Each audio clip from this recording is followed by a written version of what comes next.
It's good preaching. Pastor గారు కాకమ్మ కథలు చెప్పడం లేదా ఉపమానాలు చెప్పడం నిన్ను సంతోషపెట్టేటువంటి ప్రసంగాలు నీకు నవ్వును కలిగించేటువంటి ప్రసంగాలు చేస్తున్నాడు అని చెప్పి ఆ సంఘానికి వెళ్ళడం కాదు. The preaching should be faithful to this book.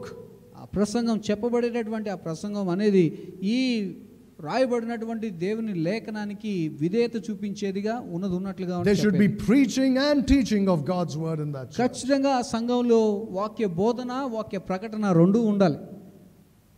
You don't find teaching anymore in churches today. సంఘాల్లో ఏ విధమైనటువంటి వాక్య బోధన అనేది మనం చూడడం. Or if you find in some churches there's too much teaching and no preaching. మరి కొన్ని సంఘాల్లో చాలా ఎక్కువ బోధ అయితే ఉంటుంది కానీ ప్రసంగించడం అయితే ఉండదు. You go to a church మీరు ఒక సంఘానికి వెళ్ళండి that believes the Bible and rightly divides. వారు బైబిల్ని విశ్వసించేటటువంటి వారిగా ఉండాలి.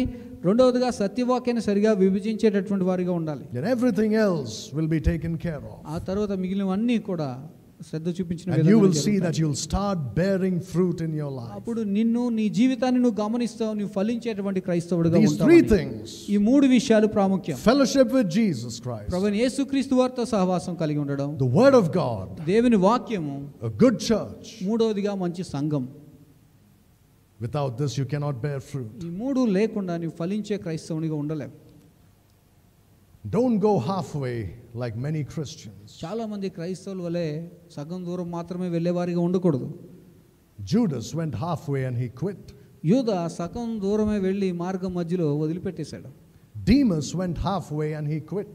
దీమా కూడా సగం దూరం వెళ్ళాడు, దారి మధ్యలో ఆపేశాడు. You don't want to be a dead Christian, you want to be a living Christian. నీవు మృతమైనటువంటి క్రైస్తవునిగా ఉండకూడదు, నువ్వు సజీవుడైన క్రైస్తవునిగా ఉండాలి. The problem is that Christians have lost their joy in God's word. సమస్య ఏమిటంటే క్రైస్తవులు అనబడినటువంటి వారు దేవుని వాక్యంలో ఉన్నటువంటి ఆనందాన్ని అనుభవించడం కోల్పోయారు. This book becomes dry and dead to them. వారికి ఈ పుస్తకం ఒక ఎండిపోయిన విధంగాను మృతమైనదిగాను వారికి Their అనిపిస్తుంది. prayer life is dry and dead. వారి ప్రార్థనా జీవితం కూడా మృతమైపోయినట్టుగాను, They don't have a living, vibrant fellowship with Jesus Christ. సజీవంగాను యాక్టివ్గాను ఉన్నటువంటి సహవాసం అనేది ప్రభుతో వారికి లేదు. They do not enjoy witnessing anymore.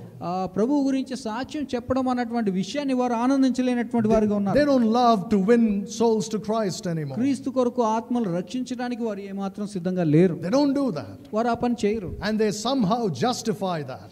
ఏదో ఒక విధంగా వారిని వారు సమర్థించుకుంటూ ఉంటారు ఈ పనులు చేయకుండా. That's a dead Christian. మృతమైనటువంటి క్రైస్తవుల యొక్క స్థితి ఈ విధంగా ఉంటుంది. Don't go halfway, as I've said. చెప్పిన విధంగా సగం దూరమే వెళ్ళి వెనక్కి తిరగవద్దు.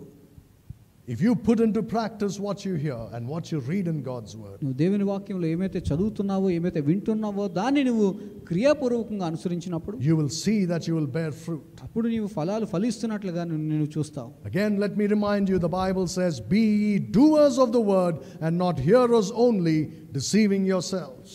కేవలం వినువారు మాత్రమేగానే ఉండి దాన్ని ఆచరించేటటువంటి వారిగా లేకుండా ఉంటే మిమ్మల్ని మీరు మోసగించుకుంటున్నారని దేవుని వాక్యం చెప్తుంది. Remember something, Christian. ఈ విషయాన్ని జ్ఞాపకం ఉంచుకోండి. If you just keep on taking in and do not give out, నువ్వు ఎప్పుడు కూడా తీసుకుంటూనే ఉంటూ ఎప్పుడు కూడా ఇతరులకు పంచేటటువంటి వానిగా నువ్వు లేకపోతే you will die spiritually. నువ్వు ఆత్మీయంగా మరణించి ఉంటావు. It's very important that you understand this. ఈ విషయాన్ని అర్థం చేసుకోవడం అనేది చాలా ప్రాముఖ్యం. You'll become so full నువ్వు చాలా నిండుకొని ఉంటావు that you can't take anymore, but you're still stuffing yourself. తీసుకోవడానికి నీలో అటువంటి స్థితి లేదు, అయినప్పటికీ ఇంకా ఏదో తీసుకొని నింపుకోవాలని చూస్తున్నావు. You're going to die spiritually. అది ఆత్మీయంగా మృతమైనటువంటి స్థితి అదే విధంగా ఉంటుంది. You've been fed for years and years now.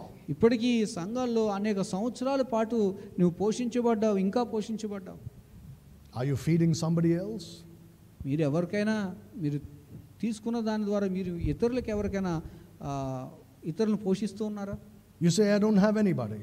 మీరు అనొచ్చు, నాకు ఎవరు లేరండి. Find somebody. ఎవరో ఒకరిని కనుగొనండి. Give them the gospel. వారికి సువార్తను ఇవ్వండి. And if they get saved, you disciple them. వారు రక్షణ పొందినట్లయితే వారిని శిష్యులుగా చేయండి. It's not difficult.